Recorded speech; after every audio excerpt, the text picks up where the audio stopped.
Brahmotsavam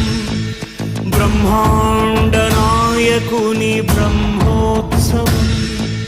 బహురూపధారునికి Brahmotsavam